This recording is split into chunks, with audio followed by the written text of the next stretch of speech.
Hello friends, welcome you on.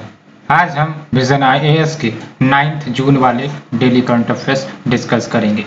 Discuss करने से पहले एक इम्पॉर्टेंट बात मैं शेयर करना चाहता हूँ कि ये जो यूपीएससी की जर्नी है, इस यूपीएससी की जर्नी में जो स्टूडेंट्स या एस्पिरेंट्स प्रिपेयर करते हैं वो एक ऐसे विचार को लेकर प्रिपेयर करते हैं मानो कि ये जो यूपीएससी का एग्ज़ाम है कुछ अलग ही टाइप का एग्ज़ाम है, रॉकेट साइंस वाला एग्ज़ाम है, जहाँ पर आपको हिमालयन पर्वत पर जाने पड़ेंगे और फिर वहाँ पर आपको अकेला 2 साल के लिए एकदम डिफरेंट वर्ल्ड में जीना पड़ेगा, जहाँ पर कोई कांटेक्ट नहीं, कोई डिबेट एंड डिस्कशन नहीं, और उसके बाद ऐसा मानो कि ज्ञान की प्राप्ति हो जाती है और उसके बाद जो एस्पिरेंट्स है वो धरती पर उतरते हैं और उसके बाद वो सेलेक्ट हो जाते हैं। देखो फ्रेंड्स, ये धारणा कभी भी मत लेके चलना।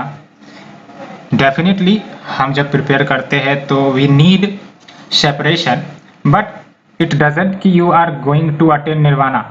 ये बात याद रखना, यू आर नॉट महावीरा कि आपको ऐसे ज्ञान अटेंड करने हैं जिसके लिए आपको कंप्लीट आइसोलेशन की जरूरत होगी, जहां पर आप किसी से कांटेक्ट नहीं बनाओगे, जहां पर आपको 2 मिनट बात करने पर भी ये सोचना पड़ता है कि भाई साहब मेरा टाइम तो वेस्ट नहीं हो रहा है, भाई साहब यूपीएससी में अकेलेपन की जरूरत है, या फिर मैं यूपीएससी के लायक नहीं हूं। तो ये जो विचारधारा या धारणाएं बनाई गई हैं, ये सब धारणाएं गलत है। रियलिटी यही है कि इट इज एन एग्जाम। और एक इम्पॉर्टेंट डिफरेंस जो यूपीएससी और अदर एग्जाम्स से अलग बनाता है वो ये कि इस एग्जाम में आपको पैसेंस चाहिए, आपको लोनलीनेस नहीं, पैसेंस चाहिए। याद रखना है, पैसेंस चाहिए, धैर्य चाहिए, क्योंकि जिस मकसद को आपने पकड़ा है वो मकसद थोड़ा सा कॉम्प्लिकेट होता है, बिकॉज सिलेबस इतनी वास्ट है और शुरू में जो बच्चे होते हैं वो इस वे में इंक्लाइंड नहीं होते कि उनको ये समझदारी होती है कि कैसे प्रिपेयर करना है या फिर कैसे हमारी थिंकिंग डेवलप होगी। सो हम क्या करते हैं कि प्रीवियस एस्टैब्लिश धारणाओं पर चलते हैं, यानी कि अगर किसी सक्सेसर ने, यानी कि ये जो सफलता पाई गई है किसी एस्पिरेंट के द्वारा, उसने अगर कोई नियम कानून फॉलो किया कि वो जो है एकदम आइसोलेशन में चले गया, हिमालय पर बैठ के तैयारी कर रहा है, तो हम लोगों को भी लगता है कि भाई साहब नहीं, हमें भी करना चाहिए। और उसके आधार पर हमारा मन धारणा बना लेता है कि कहीं ना कहीं हम उसके लायक नहीं है तो हमारा सिलेक्शन नहीं होगा, या फिर हमारे मार्क्स कम है तो हमारा सिलेक्शन नहीं होगा, या फिर हम उसके लायक ही नहीं है, हम बेकार इस फील्ड में आ गए हैं। याद रखना फ्रेंड्स, ये सब धारणाएं आपका मन बनाता है। एक अच्छी कहावत मुझे जहां तक याद पड़ती है कि ऐसे तो बहुत सारे लोग चले जाते हैं हिमालय ज्ञान प्राप्ति के लिए, लेकिन कहा जाता है कि आप अपने रीजन में या फिर लोगों के बीच में भी रह के जीवन की सच्चाई को समझ पाते हो। बस आपका मन जो है वो उस प्रकार से इंक्लाइंड होना चाहिए, आपका मन उस फील्ड में डेडिकेटेड होना चाहिए जो आपको उस ज्ञान प्राप्ति के रास्ते पर लेके जाए। सिंपली अगर कहने का मतलब यह है कि फोकस्ड होना ज्यादा जरूरी होता है रेदर की आइसोलेशन, है ना। तो झूठ में मत जियो। ये जो आपके यूट्यूब पर या फिर अदर जगहों से आप जो सजेशंस देखते हो, है ना, आप अपने तरफ से जज करो ना कि आपको क्या खुशी देती है, आपको किस चीज में खुशी रहती है। कहने का मतलब यह है कि हर एक स्टूडेंट्स की एबिलिटी, कैपेबिलिटी वो सब डिफरेंट होती है ना। तो किसी व्यक्ति को लोनलीनेस में अच्छा लगता है, किसी व्यक्ति को थोड़ा सा इंगेज्ड रहकर तैयारी करने में अच्छा लगता है। तो रास्ते अनेक हैं, लेकिन लोगों के डाइवर्सिटी बहुत है, इसलिए तरीके अलग अलग हो जाते हैं। तो हमेशा याद रखना, किसी इस्टेब्लिश्ड कन्वेंशन पर फिक्स मत होना। ये जो आपका क्या बॉडी रिस्पोंड करता है, आपका माइंड क्या रिस्पोंड करता है, उसको जरूर देखना। और कभी कभी तो मुझे आश्चर्यचकित होता है कि जो एस्पिरेंट होते हैं उसको 2 मिनट हंसने में भी परेशानी होती है। क्या भाई कोई पाप कर दोगे 2 मिनट हंस के, है ना।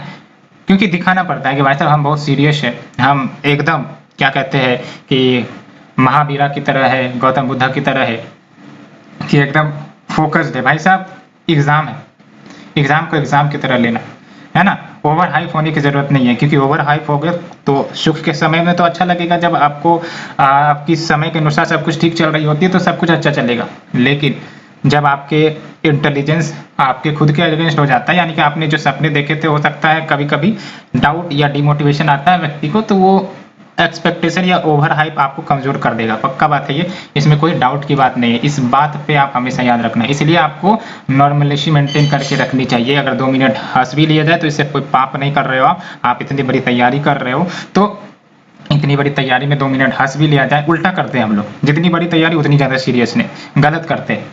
जितनी बड़ी तैयारी उतना ज्यादा आपको नॉर्मलाइज होके रहना पड़ता है ना, क्योंकि पैटर्न ही वैसी है। दिमाग जो डिफिकल्ट चीज़ों को तभी ग्रास्प कर सकेगा जब आपका मन शांत होगा।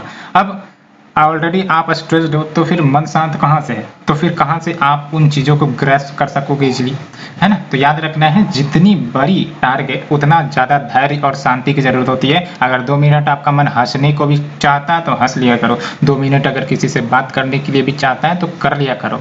हाँ, एक डिसिप्लिन होती है, ऐसा मतलब ये नहीं कि एकदम पूरा लगे पड़े हैं फ़ोन कॉल पर या फिर चैटिंग पर, है ना। एक डेडिकेटेड समय रहता है जिसमें आपको लगे कि हाँ, पढ़ाई के समय पढ़ाई है और सीरियसनेस के समय सीरियसनेस है। यही नियम है और हर जगह ये काम आती है। ऐसा नहीं कि आपके इस एग्जाम में काम आएगी। आप जीवन के किसी भी पोस्ट पर होगे तो आपको 2 चीज़ें हमेशा मेंटेन करनी पड़ती है। एक तो आपके जो करियर लाइफ है वो मेंटेन करनी पड़ती है, एक जो आपका पर्सनल लाइफ है वो मेंटेन करनी पड़ती है। तो अगर इस प्रकार का समझ आपके पास होगा तो आप आराम से इजीली अपने personal life plus career life को मेंटेन कर सकते हो, क्योंकि ऑब्जेक्टिव आपका अल्टीमेट है कि to find happiness and peace. और हैप्पीनेस और पीस शांति में ही मिलेगी, और शांति तभी आएगी जब आप समझदारी से चीज़ों को समझोगे। आप फोकस तो रहोगे बट आप हैप्पी भी रहोगे। जर्नी में हैप्पीनेस ज़्यादा जरूरी है रेदर देन आपका कि एकदम क्या कहते हो उसको कि एकदम टू सीरियस, है ना। Too serious is not good friends. और एक ये भी विचारधारा है कि कहा जाता है study hard this hard that hard, ऐसा सुनने में आता है। Why we should not study joyfully, इसमें कोई दिक्कत है क्या? If you we are able to study joyfully तो कोई दिक्कत है क्या? उसमें भी तो आप पढ़ाई कर रहे हो और स्टडी हार्ड में भी पढ़ाई कर रहे हो। आप ही बताओ एफिशिएंसी किस में ज़्यादा होगी? एक बार आप एक्सपेरिमेंट करके देखना, क्योंकि कभी कभी क्या होती है ना, हमारा मन जो धारणाएं बना लेता है उस धारणाओं से निकलने में मुश्किलें पैदा करता है। तो फॉर एग्जांपल कि आपने बहुत सारे एस्पिरेंट्स के इंटरव्यू देखे होंगे या फिर जो भी आपने कहीं कहीं से सुने होंगे कि आपको इतने घंटे पढ़ने हैं, या फिर यूँ कह सकते हो कि पूरा रिश्ता नाता दुनिया से फैमिली से तोड़ देनी है।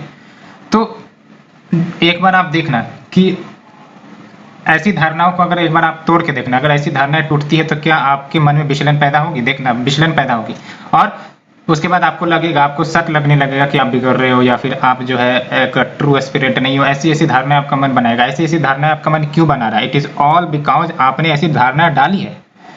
ऐसी धारणा क्यों डाली है आपने? गलत है ना। धारणाओं को चेंज करो, धारणाओं में आप जॉयनेस ले आओ, चेतन मन ले आओ। बिकॉज कॉन्शियसनेस माइंड अगर रहेगा तो डिस्पाइट कि आप को कोई भी परेशानी आती है जीवन में, चाहे वो आपका प्रिपरेशन या फिर सिलेक्शन ना होना या फिर कुछ भी है, तो चेतन मन ही आपको साथ देगा, कॉन्शियसनेस माइंड ही साथ देगा आपको।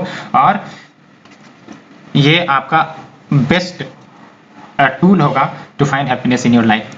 तो याद रखना है friends, don't be isolated and go to Himalaya for preparation. जहाँ पर भी हो ऐसा माहौल जरूर रहे कि हाँ आप इस धरती पर जी रहे हो, है ना। ऐसा नहीं है कि आप इस धरती के बियॉन्ड मंगल ग्रह पर हो या फिर वेनस ग्रह पर हो, जहाँ पर दुनिया से कोई रिश्ता नाता नहीं है, बस सैटेलाइट कम्युनिकेशन है। वो सैटेलाइट कम्युनिकेशन भी आपने बंद करके रखा है ना। तो याद रखना, क्या नियम याद रखना है आपको? नियम ये याद रखना है आपको कि when you study seriously but give some time to rest your mind, है ना। माइंड को रेस्ट किया जाए, लगे माइंड को कि हाँ हम इसी धरती पर हैं, है ना। नॉर्मलाइज होके देखो। बंधने एजुकेशन का मतलब ये है कि to free yourself, not to isolate yourself. याद रखना है, एजुकेशन का मतलब है फ्री हो योरसेल्फ। एजुकेशन का मतलब ये तो होता है, ज्ञान का मतलब है बंधन से मुक्ति। अब आप बंधन में बनते जा रहे हो तो फिर कैसे आपको मुक्ति मिल रही है? तो ऐसे ऐसे धारणाएं हैं, इस धारणाओं को जब आप ऑब्जर्व करोगे तो आपको सच्चाई पता चलेगी कि सच्चाई क्या है, झूठ क्या है। क्योंकि आप दूसरे के फिलोसफी के आधार पर अपने आप को जज करते हो, और दूसरे के फिलोसफी के आधार पर आप अगर जज करोगे तो फिर ये सही आउटकम नहीं रहेगा। आप अपनी फिलोसफी देखो कि आपकी फिलोसफी क्या है, आप खुश किस चीज़ में रहते हो, आपकी इफिशियंसी ऑफ स्टडी क्या है ना। ज़बरदस्ती नहीं कर सकते। Diversity is the rule of the nature, है ना। ऐसा तो नहीं है कि एक व्यक्ति अगर 500 घंटे एक दिन में पढ़ता है तो आप भी साढ़े 500 घंटे पढ़ सकोगे। इफिशियंसी डिफरेंट होती है पीपल की, कैपेबिलिटी डिफरेंट पीपल की होती है। हाँ, एक कछुए का चाल भी चला जा सकता है और एक खरगोश का भी चाल चला जा सकता है, बट जीतेगा कौन वो तो डिपेंड करता है कि कंटिन्यूटी किसकी है और फोकस्ड कौन कितना है ना। तो ये जरूर याद रखना। हो सकता है आपका मैंने आज टाइम लिया हो, बट मैंने ये ऑब्जर्व किया है, ये धारणाएं जो स्टूडेंट्स मन में बना रखे, ये धारणाएं मनुष्य को दुखित करते हैं।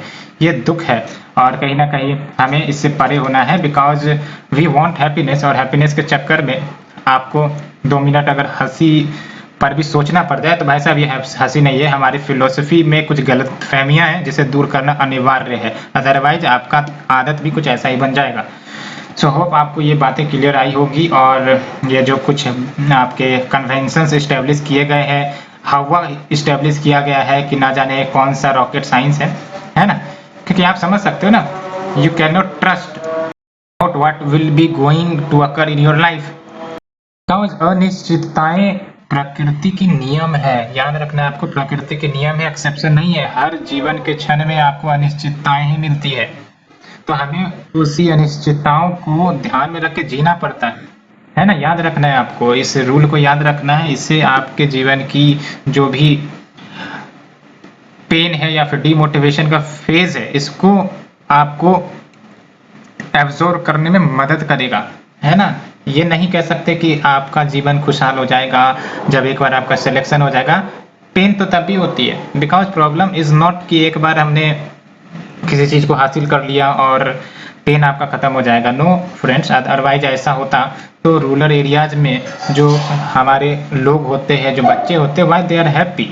अगर उनका कोई बेटर एजुकेशन सिस्टम नहीं मिलता, उनके एजुकेशन सिस्टम में काफ़ी ज़्यादा वीकनेस होती है, फिर भी वो हैप्पी क्यों रहते हैं? आपने कभी ऑब्जर्व किया क्यों अर्बन एरियाज में स्ट्रेस रहता है, डिस्पाइट कि बड़े बड़े सुविधाएं हैं या फिर यूं कह सकते हो कि सब कुछ है, तो फिर क्यों? तो इस फिलॉसफी को कभी मत तोड़ना कि जो आपका हैप्पीनेस है वो आपके अंदर समाहित होता है ना। हैप्पीनेस अनकंडीशनल लव होता है आपका अपने आप के प्रति, प्रकृति के प्रति। याद रखना है आपको, हैप्पीनेस को आप अटैच कर देते हो तो वो आपका हैप्पीनेस नहीं है, वो तो सिर्फ आपका एक प्रकार से संतुष्टि की हाँ मैंने ये चीज़ हासिल कर ली तो सब कुछ मिल गया या फिर ये मिल गया। फिर आप देखते होगे कि आपने कुछ चीज़ें खरीदी या कुछ हासिल करी तो कुछ महीने सालों के बाद उसका अट्रैक्शन कम हो जाता है, फिर आपको कुछ नई चीज़ों का पाने की इच्छा होती है। सो हैप्पीनेस आपका इंटरनल होता है ना, और वो आप पर डिपेंड करता है कि आप कितना एंजॉय कर पाते हो अपने अंदर इस हैप्पीनेस को। हैप्पीनेस, सो बी हैप्पी, और कभी भी अपने आप को कंपेयर मत करो कि हाँ वो इतना कर रहा है तो हमें भी इतना ही करना चाहिए। जीवन ऐसे नहीं चलते, लाइफ ऐसे नहीं चलते, लाइफ में जॉय होना जरूरी है। और जॉय क्या होता है, कैसे आपको अपने लाइफ को डील करना चाहिए, आपसे बेहतर कौन नहीं जानता। किसी दूसरे के बहकावे में, दूसरे के जो इस्टेब्लिश कन्वेंशन है उसके आधार पर मत जाना। जो आपको अच्छा लगता है, जो आपको पीस प्रदान करता है वो आप करना, बट डेडिकेशन आपको रखना पड़ेगा। ऐसा नहीं कि एक बार अच्छा लग रहा है तो हम हिमालय पर चले गए, एक बार अच्छा लग रहा है तो फिर हम यूपीएससी की तैयारी में घुस गए, एक बार अच्छा लग रहा है तो बीपीएससी की तैयारी में घुस गए। ऐसा भी नहीं होना चाहिए। समय समय पर सब कुछ एंजॉय करने की ज़रूरत होती है, लेकिन हाँ जो भी करें वो डेडिकेटेड रूप से करें। और जैसा कि भगवान कृष्ण ने भी कहा है, कर्म किए जा फल की चिंता ना कर, तो उनका कहना यही है कि दुख से निवारण यही है कि आप कर्म किए जा फल की चिंता न कर, बाकी फल देने वाला वो खुद है, और वो क्या देगा वो वही जानता है। और हमेशा याद रखना कि वो बहुत ही अच्छा देता है, आपके एक्सपेक्टेशन से बियॉन्ड वो फल होता है, बस आप समझ नहीं पाते और आप चिंता में डूबे रहते हो कि हासिल होगा या नहीं होगा, मिलेगा या नहीं मिलेगा, है ना। तो ये बातें याद रखनी है। होप आप लोगों को ये बातें क्लियर हुई होंगी। कन्वेंशन को तोड़ो, कहने का मतलब ये है, कन्वेंशन को तोड़ो। कन्वेंशन को तोड़ोगे तभी आप अपनी जो लाइफ है उसमें हैप्पीनेस, जॉय ला सकोगे। अदरवाइज दूसरे के कन्वेंशन के आधार पर, दूसरे के फिलोसफी के आधार पर जियोगे तो फिर दिक्कतें आ जाती है। सो काफ़ी डिटेल से डिस्कशन हो गया। Let's move to our first article, Madras high court issues direction to remove prejudice against LGBTQIA community. यानी कि आपको ही पता है जो आपके LGBTQIA कम्युनिटी है वो काफ़ी ज़्यादा चर्चा में रहती है, और सिर्फ चर्चा में नहीं रहती बाकी आपका मेंस के लिए भी एक इम्पोर्टेंट टॉपिक है। और अभी जो कुछ डायरेक्शंस इश्यू करी गई है मद्रास हाई कोर्ट के द्वारा, सो दैट जो उनके है ना, यहाँ पर भी देख लो, प्रिजुडिस मतलब क्या है, एस्टेब्लिश कन्वेंशन है ना। तो एस्टेब्लिश कन्वेंशन जो धारणाएं बनाए के रखी जाती है उसको खत्म करने के लिए कुछ डायरेक्शंस इसे किए गए, क्योंकि आपको ही पता है ये जो आपके LGBT कम्युनिटी होते हैं कहीं ना कहीं काफ़ी ज़्यादा एक्सक्लूजन का सामना करना पड़ता है सोसाइटी में, बिकॉज ये सब जो पीपल होते हैं कहीं ना कहीं इनको रेस्पेक्ट नहीं मिल पाता जो इस रेस्पेक्ट के हकदार होते हैं। तो हमें कहीं ना कहीं इनके प्रति या फिर जो भी आपका कोर्ट है उन्होंने भी ऐसे प्रेजुडाइज को खत्म करने के लिए कुछ डायरेक्शन इश्यूज किए हैं, और देखते हैं क्या डायरेक्शन है। तो ये देख लो, direction to protect the LGBTQIA यानी कि lesbian, gay, bisexual, transgender, queer and questioning, intersex and asexual और एलाई कम्युनिटी फ्रॉम हैरेसमेंट। तो क्या क्या आपके डायरेक्शन है देख लो। पहली बात तो ये कि prohibition on attempt to cure और चेंज सेक्सुअल ओरिएंटेशन, यानी कि अगर इनके सेक्सुअल ओरिएंटेशन को चेंज करने का प्रयास किया जाता है या क्यूर करने का प्रयास किया जाता है तो इस पर रोक लगाने की बात कही गई है। साथ ही साथ union ministry of social justice and empowerment उनको पब्लिश करना पड़ेगा लिस्ट ऑफ वेरियस NGOs जिनको एक्सपर्टीज है in handling the issues which is faced by the LGBTQIA community, है ना। आप हमें बताइए कि क्या क्या इश्यूज LGBTQIA कम्युनिटी को फेस करनी पड़ती होगी। आप अगर हमें कमेंट सेक्शन में बताएं तो अच्छी बात होगी। और ऑल्सो करिकुलम जो स्कूल्स के हैं, यूनिवर्सिटीज़ के हैं, उसमें भी बदलाव करने की बात करी जा रही है, सो दैट एजुकेट किया जाए स्टूडेंट्स को कि वो LGBTQIA कम्युनिटी को बेटर अंडरस्टैंड कर सके, क्योंकि कहीं ना कहीं हमारी अंडरस्टैंडिंग में ही फॉल्ट है। हम उन्हें डिफरेंट नज़रिए से देखते हैं, और जब तक हमारा जो नज़रिया है वो डिफरेंट नज़रिए से होगा तो कहीं ना कहीं हम इक्वलिटी उनको नहीं देख पाएंगे, इक्वल रिस्पेक्ट नहीं कर पाएंगे, है ना। तो दैट्स वाई स्टूडेंट्स को एजुकेट करने की भी बात करी गई है, ऐसे करिकुलम लाए जाए जो उनमें रिस्पेक्ट डेवलप करे। And use of parent teachers association in schools to sensitise the parents as well. तो देख लो, ये भी हो जाती है कि जब आपका सोसाइटी कुछ ऐसा, सोसाइटी कैसे विकसित होगा जब सोसाइटीज में जो पेरेंट्स है, हेड्स हैं, उनको भी थोड़ा सा सेंसिटाइज करना पड़ेगा, तो अपने आप चीज़ें ठीक होने लगती है। And changes in hiring policy for inclusivity, also support प्रदान करने की बात करी जाती है इन cases of grievances.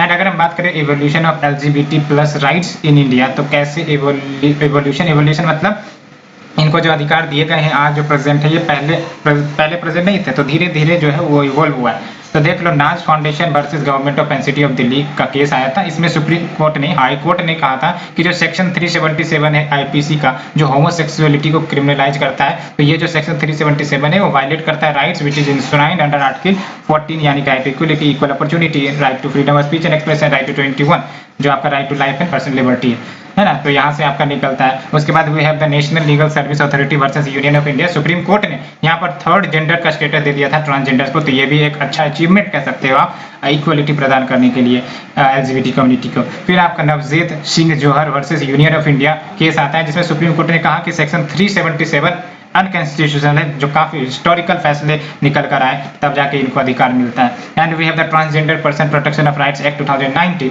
Which provides protection of rights of transgender persons and their welfare. तो ये बातें याद रख ली है ना। सो हमने इस आर्टिकल को डिस्कस किया डिटेल से। प्रीलिम्स के लिए एज सच इंपॉर्टेंट नहीं है, मेंस के लिए काफी इंपॉर्टेंट टॉपिक है, काफी नायाब टॉपिक है, और इवन आपको अगर मेंस के लिए टॉपिक मिल जाए तो डिबेटेड डिस्कशंस के लिए भी एक काफ़ी अच्छी कम्युनिटी है, क्योंकि ऐसे टॉपिक पर डिबेटेड डिस्कशंस बंद कर दिए जाते हैं, है ना। लेकिन आपको आंख कान सब खोल के रखती है, सो दैट आप अगर ऐसे इश्यूज को देखते हो तो आप उसे समझ सको कि समाज की नज़रिया क्या है ऐसी कम्युनिटी के ऊपर, कैसे उसको चेंज किया जा सकता है। तो ये देख लो फ्रेंड, ये सब सोसाइटियल टॉपिक्स है। सोसाइटियल टॉपिक्स के लिए आपको किताबें नहीं, आपको सोसाइटी को देखना पड़ता है। एक बार आप सोसाइटी को देखने लग जाओ, समझने लग जाओ, तो अपने आप आंसर्स आपके निकलने लग जाएंगे, है ना। सिर्फ आपका ऑब्जर्वेशन से आपको आंसर की तरफ लेके चला जाएगा, आपको भर भर के किताब पढ़ने की जरूरत नहीं होती है। तो ये बात है आपको याद रखना। सोसाइटियल टॉपिक के ऊपर आप सोसाइटी को ऑब्जर्व करना सीख जाओ तो आराम से आपके आंसर्स निकलने लगते हैं, आपको इन सब फील्ड में चिंता करने की जरूरत नहीं होती है। उसी प्रकार से इथिक्स का भी टॉपिक होता है। इथिक्स में आपको ऐसे क्वेश्चंस आते हैं जो आप आसानी से अटेम्प्ट कर सको by analysing the society, by analysing what is happening inside and outside the society. तो ये सब भी बात हो जाती है। तो ऐसे नहीं कि क्वेश्चंस आपके सिर्फ और सिर्फ किताब पढ़कर ही आते हैं, कुछ ऑब्जर्वेशन के आधार पर भी आंसर्स बनते हैं जो आपको सीखना पड़ेगा। एस्टेब्लिश कन्वेंशन को तोड़ो कहने का मतलब ये है। तो जो दूसरा है आपका scientist identify genes to improve fertiliser nitrogen use efficiency in rice. तो देख लो साइंटिस्ट जो है वो आपका जीन्स को आइडेंटिफाई किया है जो फर्टिलाइजर नाइट्रोजन यूज एफिशिएंसी को बढ़ाएगा राइस में।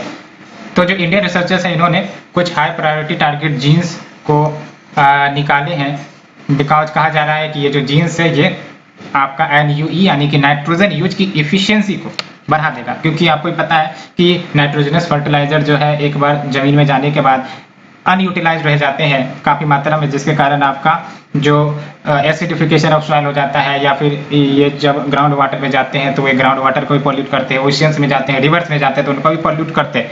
सो साथ ही साथ ये हमारे फूड चेन में एंटर कर सकते हैं केमिकल के रूप में, जो बायोमैग्निफिकेशन और न जाने बायोकम्युनिकेशन एक्युमुलेशन वाली समस्याओं को पैदा करता है। तो हमें इसीलिए कुछ ऐसे चीज़ों की डिस्कवर करनी है जो इफिशिएंसी को बढ़ा दे। इफिशिएंसी यानी कि समझ रहे हो कि हमने अगर लो क्वांटिटी ऑफ नाइट्रोजन भी दिया तो वो कंप्लीट या फिर मैक्सिमम लेवल पर यूटिलाइज कर सके। तो अगर हम बात करें नाइट्रोजन यूज एफिशिएंसी की, तो इसका मतलब क्या है, फ्रैक्शन ऑफ अप्लाइड नाइट्रोजन जो एब्जॉर्ब किए जाएंगे और प्लांट्स के द्वारा यूज किए जाएंगे तभी तो होगा नाइट्रोजन यूज एफिशिएंसी। अगर हमने 100 किलो नाइट्रोजन डाला, अगर 90 kg यूटिलाइज कर लिया गया तो 90% एफिशिएंसी हो गई। तो यही होता है आपका नाइट्रोजन यूज एफिशिएंसी। अब ये सब आंसर्स आप खुद अपने आप से लिख सकते हो, ऐसा नहीं कि आपको रटने डेफिनेशन, खुद यूज कर सकते हो नाइट्रोजन यूज एफिशिएंसी का क्या मतलब हुआ, और इससे आप डिराइव आंसर्स निकाल सकते हो। फॉर एग्जाम्पल अगर आपको पता है NUE का क्या मतलब है, तो इसका मतलब क्या है कि अगर हाइयर नंबर आता है यानी कि परसेंटेज अगर हाई होता है तो इसका मतलब वेस्टेज कम है। इसमें आपको रॉकेट साइंस तो नहीं है कि आपको किताब पढ़ के ढूंढ दिए answer. Plant needs nitrogen to grow develop and produce usable product, बिल्कुल सही। नाइट्रोजन को अवेलेबल करवाया जाता है फर्टिलाइजर्स के माध्यम से या फिर सॉइल के माध्यम से भी अवेलेबल होती है, लेकिन आपको ये पता है कि डायरेक्टली जो आपके प्लांट्स होते हैं वो एटमॉस्फेरिक नाइट्रोजन को यूटिलाइज नहीं कर पाते, जबकि आपका 78% I think nitrogen he atmosphere में फिर भी ये यूटिलाइज नहीं किया जाता है। इसलिए फर्टिलाइजर्स के माध्यम से हम इनको यूटिलाइज करवाते हैं, या फिर हमारे पास जो नाइट्रोजन फिक्सेसिंग बैक्टीरिया होता है जो नाइट्रोजन जो एटमॉस्फेयर में मौजूद है, सॉइल में मौजूद है, उनको यूटिलाइज करवाता है। और आप देख लो NUE फॉर सीरियल प्रोडक्शन। तो अगर हम बात करें सीरियल प्रोडक्शन में क्या क्या आ गया आपका, वीट आ गया, राइस आ गया, मेज आ गया, बार्ली, शोरगम, मिलेट, ओट, राई, ये सब आ गए, और ये आपका एज लो एज 33% है ना। और cereal crops account for over 9 cereal crops में देख सकते हो आप 69% of total consumption of nitrogen fertiliser in the country. देख रहे हो, यानी कि जो सीरियल क्रॉप्स हमने अभी देखा, वीट, राइस, मेज, सीरियल क्रॉप मतलब क्या, जो खाने वाले क्रॉप होते हैं जो खाए जा सकते हैं in the form of food, है ना। तो वीट हो गया, राइस हो गया, मेज हो गया, बार्ली, शोरगम, मिलेट, ओट, राई, है ना। तो इसकी नाइट्रोजन यूज एफिशिएंसी तो बहुत ही कम है, 33% है। इसका मतलब अगर 100 kg नाइट्रोजन फर्टिलाइजर दे तो 33 kg यूटिलाइज होती है। इसका मतलब क्या, majority of the nitrogen fertiliser goes in waste. और cereal crops account for 69% of total consumption of nitrogen fertiliser in the country. और देख लो राइस सबसे ज़्यादा इस्तेमाल करता है 37%, और फिर उसके बाद वीट जो है सबसे ज़्यादा आपका टोटल कंजम्पशन करता है नाइट्रोजन फर्टिलाइजर का। तो ये दो है। और अगर हम बात करें NUE, तो इसकी ज़रूरत क्यों है, तो इसकी ज़रूरत इसीलिए है बिकॉज हमें एमिशंस कम करने हैं, क्योंकि आपको पता है एग्रीकल्चर के कारण जो आपका 70% of the nitrous oxide emission जो भारत में होते हैं वो एग्रीकल्चर कंट्रीब्यूट करता है। और इसमें भी क्या 77% कंट्रीब्यूट करते हैं डायरेक्टली फर्टिलाइजर्स, जो कि आपका यूरिया होता है। यूरिया में आपको पता है नाइट्रोजनस कंपोनेंट होता है। और दूसरा है रिड्यूसिंग लीचिंग। तो रिड्यूसिंग लीचिंग यानी कि इससे लीचिंग की जो समस्या है उसे भी कम किया जा सकता है। लीचिंग का मतलब क्या होता है, जो भी नाइट्रोजन, जो भी आपके न्यूट्रिएंट्स है, फॉर एग्जांपल नाइट्रोजन, ये आपका क्या होता है, धरती के अंदर चले जाते हैं, ग्राउंड वाटर में चले जाते हैं, मिक्स हो जाते हैं, तो इसके कारण दिक्कत होता है। तो इसी प्रकार इसी प्रोसेस को हम लीचिंग कहते हैं। तो इससे आपका लीचिंग भी कम हो सकेगा। और देख लो crop generally use only 30% of the nitrogenous fertiliser applied, and rainfall irrigation क्या करता है, वो उसको बाहर लेके चला जाता है, जमीन के अंदर लेके चला जाएगा, या फिर आपका सॉइल में लेके चला जाएगा, या फिर आपका जो भी है ओशन में लेके चला जाएगा। इकोनॉमिक बेनिफिट्स की अगर हम बात करें तो देख लो saving on fertiliser subsidy, high NUE will reduce cost of production, ये सब है ना। तो हो ये बातें आपको पसंद आई हो। और हाँ, प्रीलिम्स के लिए क्या याद रखनी है, प्रीलिम्स के लिए आपको एक डाटा, मेंस के लिए वैसे तो आपके प्रीलिम्स के लिए ये पूछा जा सकता है नाइट्रोजन यूज एफिशिएंसी, मेंस के लिए भी ये टॉपिक पूछा जा सकता है। साथ ही साथ आपको याद रखना है, ये डाटा जरूर याद रखना है कि जो आपका NUE फॉर सीरियल प्रोडक्शन देख लो इतना ही है। तो इसको आप उल्टा करके लिखना कि जो आपका जो बचे हैं इसमें कितना है, अप्रोक्स 67% है ना, 67% जो नाइट्रोजन फर्टिलाइजर दिए जाते हैं वो तो अनयूज्ड है, ऐसे करके लिख सकते हो। और so let's move to the next article. Chief election commissioner wrote to law ministry urging pending electoral reforms. तो देख लो CEC यानी कि चीफ इलेक्शन कमिश्नर जो कि एक कॉन्स्टिट्यूशनल ऑफिस है, इन्होंने लॉ मिनिस्ट्री को लिखा है कि भाई साहब इलेक्टोरल रिफॉर्म्स जो पेंडिंग है उसमें आप तेजी से काम करें। तो क्या रिफॉर्म CEC ने प्रपोज किया था? तो बेसिकली इसमें बोला गया था कि जो वोटर्स जो 18 ईयर्स के हो जाते हैं उनको रजिस्टर करना होगा more than just once in year, यानी कि ऐसा नहीं कि सिर्फ एक ही बार उनका रजिस्टर हो गया तो हो गया, है ना, उनको रजिस्टर करवाना पड़ेगा डिस्पाइट उसका डेट ऑफ बर्थ जनवरी 1 हो, जनवरी 5 हो, फरवरी 8 हो, कुछ भी हो। क्योंकि अभी क्या होता है कि at present only those who turn 18 age of January 1 है ना, जनवरी 1 जो आपका डेट है, इस डेट को अगर 18 पूरता है तो उसको रजिस्टर किया जा सकेगा, लेकिन अगर नहीं तो फिर रजिस्टर नहीं किया जा सकेगा। इसलिए बोला गया है कि voters who turn 18 should be able to register more than just once in a year. And enhancing jail term to 2 year, देख लो जेल टर्म को बढ़ाकर 2 साल की बात करी गई है, करंटली 6 मंथ्स है। और किसके? तो those furnishing incorrect details in the poll affidavit, यानी कि पोल एफिडेविट आपको ही पता कैंडिडेट फाइल करती है और अगर गलत जानकारी देती है तो उनको 6 महीने का जेल हो सकता है, और इसी को बढ़ाकर 2 साल करने की बात कही गई है। एंड इससे क्या होगा कि जो इंडिविजुअल्स है वो जो कंटेस्ट कर रहे हैं इलेक्शन 6 साल तक के लिए, वो इलेक्शन भी नहीं कर पाएंगे। याद रखना यहाँ पर जेल टर्म है 6 मंथ, लेकिन इलेक्शन में पार्टिसिपेट करने पर पाबंदी भी लग जाती है 6 सालों के लिए। यानी कि अगर किसी ने गलत डिटेल्स प्रदान किया है तो ये सब कंस्ट्रेंट उनको झेलने पड़ेंगे। As well as ban on political advertisement in print India during the silence period, यानी कि जो साइलेंस पीरियड होता है, साइलेंस पीरियड यानी कि जो पोल्स कंक्लूड होते हैं, पोल्स कंक्लूड यानी कि जिस दिन वोटिंग होती है उससे 48 आवर्स पहले तक साइलेंस पीरियड होता है, और इस पीरियड में पॉलिटिकल एडवर्टाइजमेंट को बैन किया होना चाहिए प्रिंट मीडिया में, है ना। Currently only electronic media is barred, तो ये भी एक बात है। अभी फिलहाल इलेक्ट्रॉनिक मीडिया पर प्रचार प्रसार नहीं होंगे 48 आवर बिफोर द पोल, लेकिन इसको प्रिंट मीडिया में भी एक्सटेंड करने की बात कही गई है। Also make paid news as an electoral offence, तो पेड न्यूज जो होते हैं कि पैसे पे कर करके जो अपने प्रचार प्रसार करते हैं, है ना, इन्फ्लुएंस करने का प्रयास करते हैं वोटर्स को, तो पेड न्यूज को भी इलेक्टोरल ऑफेंस बनाया जाए। Press council of India defines paid news as any news और एनालिसिस अपीयरिंग इन प्रिंट और electronic media for consideration in cash और काइंड, है ना। यानी कि पेड न्यूज का मतलब क्या हुआ? अगर हम बात करें प्रेस काउंसिल ऑफ इंडिया के डेफिनेशन से, तो कोई भी न्यूज या एनालिसिस जो प्रिंट या फिर इलेक्ट्रॉनिक मीडिया में देखने को मिल रही है, यहाँ पर आपका कैश और काइंड बारे में जानकारी दे रहा हूँ। Link Aadhaar numbers with electoral rolls to eliminate the duplication and to make it easier for people to transfer their votes when they move to a different constituency. And also challenges क्या है तो देख सकते हो, यानी कि इन सब कुछ रिफॉर्म को एस्टेब्लिश करने में क्या दिक्कतें आती है, तो यहाँ पर आप देख लो। Proposal required in amendment to the representation of people act, तो पहली बात तो आरपी एक्ट में ही अमेंडमेंट चाहिए। उसके बाद linking of voter ID numbers with Aadhaar, ये रिक्वेस्ट कर दिया गया था सुप्रीम कोर्ट के द्वारा। लो कन्विक्शन रेट है, ये भी एक समस्या है। डिफाइनिंग पेड न्यूज एक खुद में एक चैलेंज है। एंड अदर पेंडिंग रिफॉर्म्स जो अभी नहीं अप्लाई किए गए हैं, तो एक तो ये कि आपका इलेक्टोरल फंडिंग ट्रांसपेरेंट है ही नहीं। अब भाई साहब फंडिंग से काफ़ी ज़्यादा चीज़ें कंट्रोल होती है, जब तक इलेक्टोरल फंडिंग ट्रांसपेरेंट नहीं होगा तो अंदर ही अंदर कुछ ना कुछ आपके दिक्कतें आती रहती है। And appointment of election commissioner by collegium and elevation to CEC, वो सीनियरिटीज होना चाहिए। ये सब याद रखना है आपको, ये सब आपके मेंस में काम आएंगे कि रिफॉर्म्स के बारे में बात करो, ये सब रिफॉर्म्स घुमा फिरा कर लिखे जाते हैं, तो याद रखना है। इसमें बोला गया है कि जो आपका इलेक्शन कमिश्नर अभी प्रेजेंटली कौन आपका अपॉइंट करता है इलेक्शन कमिश्नर को, तो इलेक्शन कमिश्नर को प्रेजेंटली अभी president on the advice of central government ये अपॉइंट करते हैं। तो इससे तो एक प्रकार से फेवर वाले से नजर आ रहा है ना, क्योंकि देख सकते हो गवर्नमेंट है और गवर्नमेंट बैठा है एंड उसके बाद आपका प्रेसिडेंट के द्वारा अपॉइंट किया जा रहा है। तो यही कहा जाता है कि कॉलेजियम होना चाहिए, यानी कि बॉडी होनी चाहिए जो उनको चुने। So we have discussed it. Reforms काफ़ी इंपॉर्टेंट है, ये पॉइंटर आपको काफ़ी काम देंगे आपके मेंस के लिए, है ना। क्या आपके चैलेंजेस फेस किए जाते हैं इलेक्टोरल रिफॉर्म्स को लेकर, और क्या क्या रिफॉर्म्स किए जा सकते हैं, और फिर ये कि तो क्या क्या रिफॉर्म्स किए जा सकते हैं याद रखना है आपको। और ये भी पूछा जा सकता है कि क्या क्या रिफॉर्म्स अभी तक लिए गए। So let's move to the next news. सुरक्षित हम सुरक्षित तुम अभियान लॉन्च किया गया है 112 एस्पिरेशनल डिस्ट्रिक्ट में। क्या है ये आपका सुरक्षित हम सुरक्षित तुम अभियान?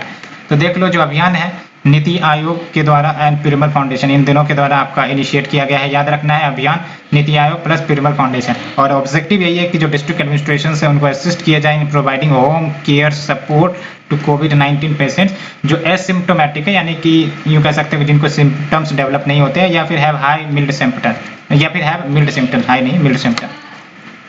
And it is a part of aspirational district collaborative, जिसमें जो लोकल लीडर्स हैं, सिविल सोसाइटीज़ हैं, वॉलंटियर्स वर्क है विद डिस्ट्रिक्ट एडमिनिस्ट्रेशन, वो एड्रेस करेंगे इमर्जिंग प्रॉब्लम्स को across key focus areas of aspirational district programme. तो अगर हम बात करें transformation of aspirational district programme की यानी कि TFDP की, तो ये मेजर पॉलिसी इनिशिएटिव है जो एक्सपीडियसली इम्प्रूव यानी कि तेजी से तीव्रता से इम्प्रूव करता है socio economic status of 112 district from across 26 state. तो याद रखना है अक्रॉस 26 स्टेट है, नॉट ऑल स्टेट। और socio economic status, socio economic status यानी कि लेट्स से कि वहाँ पर जो बेसिक नीड्स है, पानी की व्यवस्था, सैनिटेशन की व्यवस्था या फिर एजुकेशन या हेल्थ इंफ्रास्ट्रक्चर की व्यवस्था, ये सब व्यवस्था नहीं होती है, तो इन सब व्यवस्था को ठीक किया जाता है, प्रदान किया जाता है एस्पिरेशनल डिस्ट्रिक्ट्स में, है ना। और देख लो programme focuses on strength of each district, हर डिस्ट्रिक्ट को स्ट्रेंथ किया जाएगा, लो हैंगिंग फ्रूट्स आइडेंटिफाई किए जाए for immediate improvement, measures progress rank the district as well. और ये याद रखना है it is driven primarily by the state government, और जो प्रोग्राम है वो ट्रैक किए जाते हैं by 49 indicators across 5 thematic area, जिसमें आपका हेल्थ एंड न्यूट्रिशन आ जाता है। याद रखना है programme is tracked by 49 indicators across 5 core thematic area, जिसमें आपका health and nutrition 30%, education 30%, agriculture and water resource 20%, financial inclusion and skill development 10% and basic infrastructure 10%। And ये जो 3 core principle of the programme है वो क्या है आपका convergence, जिसमें सेंट्रल एंड स्टेट स्कीम्स आ जाते हैं, collaboration among citizens and functionaries of central and state government including district teams, collaboration and competition among the district, है ना। तो ये टर्म याद रखो, कन्वर्जेंस, कोलैबोरेशन, ये कहीं पर भी मेंस आंसर राइटिंग में यूज किया जा सकता है। तो ऐसा नहीं कि आपको पूरा कहीं कंक्लूजन लिखना हो, इंट्रोडक्शन लिखना हो, तो ये टर्म्स कन्वर्जेंस, कोलैबोरेशन, कंपटीशन, ये सब याद रहने चाहिए, सो दैट आप लिखते चले जाओ। ये हमने डिस्कस किया प्रीलिम्स के लिए एस्पिरेशनल डिस्ट्रिक्ट के बेसिक्स पता होने चाहिए। और ये क्या है आपका सुरक्षित हम सुरक्षित तुम अभियान, ये बेसिकली ये नीति आयोग प्लस पिरामल फाउंडेशन का है, और ये डिस्ट्रिक्ट एडमिनिस्ट्रेशन को असिस्ट करता है in providing home care support for कोविड-19 पेशेंट। ये सब हमने डिस्कस किया। Let's move to the next article. Union education minister इन्होंने गाइडलाइंस रिलीज किया है for development of e content for children with disability. तो ई कंटेंट जो डेवलप किया गया है सो दैट ये जो चिल्ड्रन है विद डिजेबिलिटी उनको शिक्षा में दिक्कतें ना आए, और ये बेस्ड है on the PM eVidya 2020 initiative, जिसका एम है कि सारे एफर्ट्स को यूनिफाई किया जाए related to the digital online on air education.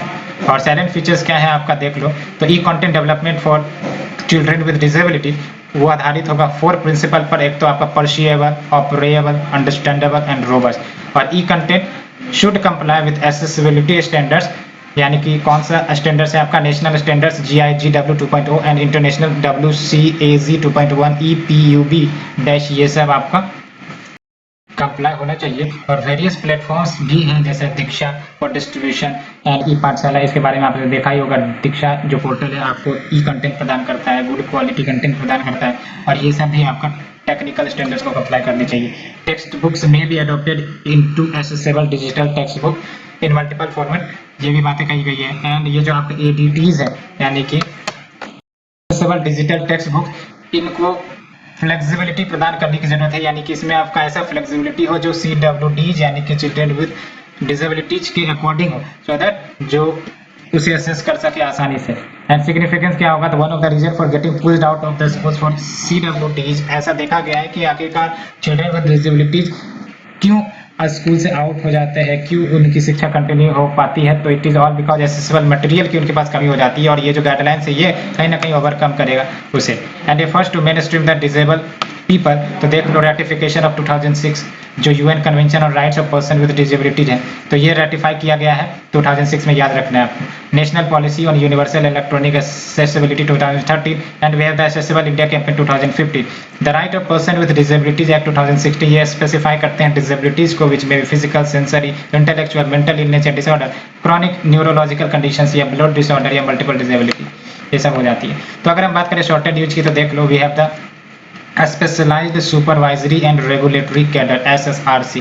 तो इसे प्रपोज किया गया है रिजर्व बैंक ऑफ इंडिया के द्वारा 2019 में, सो दैट बैंकिंग और फाइनेंशियल एंटिटीज जो है हमारे देश में उसका इफेक्टिव मॉनिटरिंग किया जाए। और इसे प्रपोज किया गया था जब आपका फेल्यूर्स देखने को मिला था वेरियस बैंकों में, फाइनेंशियल एंटिटीज में, जैसे ICICI bank fraud, IL&FS default, तो उस सबको ध्यान में रखते हुए ये इनिशिएटिव लिया गया है। और जो RBI है currently has a board for financial supervision, यानी कि RBI और RBI के अंदर we have the board for financial supervision, जिसमें 4 डायरेक्टर्स होते हैं from the central board as members, and ये चेयर किया जाता है गवर्नर के द्वारा। और जो डिप्टी गवर्नर्स होते हैं RBI के, वो एक्स ऑफिशियो मेंबर्स भी होते हैं। सो अगर हम बात करें place of effective management poem के बारे में, तो बेसिकली आपको ही पता है कि जो बिजनेसेस हैं हाई नेट वर्थ इंडिविजुअल के, वो बढ़े हैं पोस्ट कोविड-19, तो इसके कारण जो प्लेस ऑफ इफेक्टिव मैनेजमेंट लेकर जो रिस्क है वो बढ़ा है।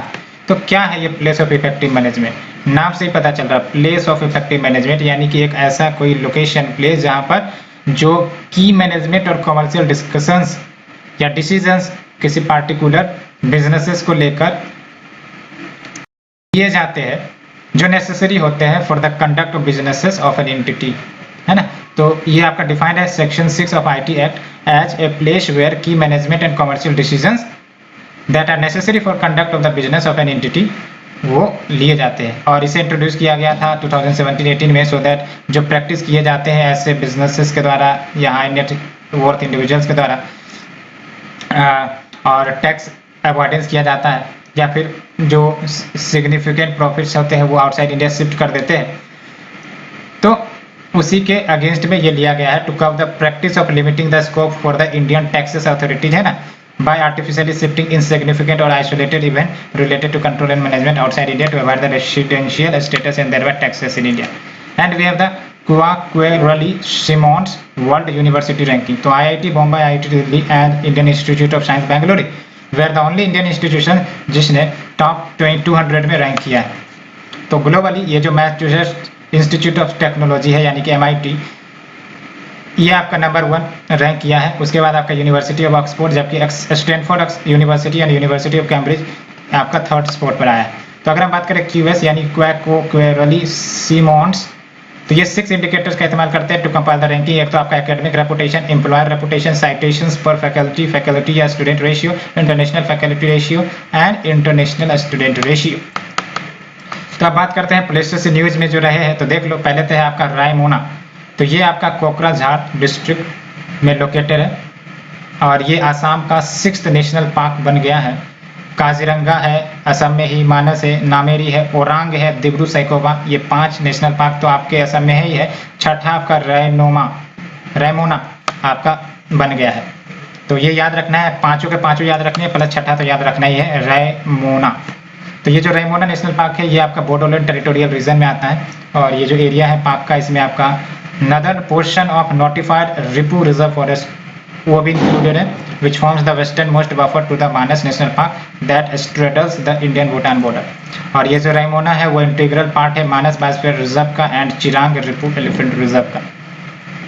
And we have the Burkina Faso that is land of incorruptible people, is a landlocked country in western Africa और इसका आपका ओगाडोगू ये कैपिटल सिटी है और it is drained by different tributaries of Volta river. Burkina Faso contains savanna grassland, तो यहाँ पर savanna grassland मिलते हैं, influenced by the harmattan winds. और याद रखना है हर्मटन विंड्स आपका कूल ड्राई विंड है, अफ्रीका में फ्लो करती है। एंड वी हैव द, देख सकते हो बुर्किना फासो का लोकेशन, ये आपका कोट द आइवरी है, घाना है और ये आपका माली है ना। ये आपका बुर्किना फासो वेस्टर्न अफ्रीका में लोकेटेड है, लैंड लॉक्ड है, ये जरूर याद रखना। मेरापी वोल्केनो, तो मेरापी की बात करें तो स्ट्रेटो वोल्केनो जो सेंट्रल जावा का कैपिटल योगकार्ता के नॉर्थ में लोकेटेड है और ये इंडोनेशिया का मोस्ट एक्टिव वोल्केनो है। Out of its 127 active volcano, आप देख सकते हो इंडोनेशिया में 127 वोल्केनोज को आइडेंटिफाई किया जो एक्टिवेटेड है। And we have the Tiananmen square, तो तियानमेन स्क्वायर जिसको जून 4th इंसिडेंट भी कहते हैं, it represent the culmination of series of protest and demonstrations in Beijing China by government through military suppression. तो ये बातें हो गई, ये देख लो आपका जकार्ता इंडोनेशिया, इसके लोकेशन को भी हमने डिस्कस किया। सो फ्रेंड्स, ये थी हमारी आज की डिस्कशन, होप आप लोगों को पसंद आई होगी। अगर पसंद आई है तो प्लीज़ लाइक शेयर सब्सक्राइब जरूर करें। Thank you friend, thank you very much.